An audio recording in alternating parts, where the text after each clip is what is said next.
આ વિડીયો ને લંડનવાળા માટે, ઇન્ડિયાવાળા માટે નહીં, એટલે નહીં જોવો ચાલશે. લંડનમાં આંધળા હોય ને જે બ્લાઇન્ડ પીપલ, એમની માટે છે. હું તમને બતાવું કે એ લોકો કઈ રીતે નોટ ચેક કરે. મારે ત્યાં કસ્ટમર આવે ને, મેં એને પૂછ્યું એટલે મને એને બતાવ્યું આવી રહ્યું. વેઇટ કરો.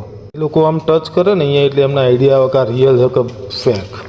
એ બતાવું કે કઈ રીતે ખબર પડે આ રિયલ છે કે ફેક. અહીંયા ટચ કરે એ લોકો ખાલી આટલામાં જ. જો આ 5ની નોટ છે, એ લોકો આમ ટચ કરે ને એટલે એમને આઈડિયા આવી જાય કે આ 5ની છે. બરાબર. એ કેમ આવે એટલે કહી દઉં. 5ની નોટમાં અહીંયા છે ને ડોટ નહીં આવતા. 10માં 4 ડોટ આ દેખાય આવો, 4 ને 4 8 ડોટ આવે. 20માં 4 4 અને 4 એટલે 12 ડોટ આવે. 50માં 4 8 12 ને 16 ડોટ આવે એટલે એ લોકોને ખબર પડી જાય. બરાબર.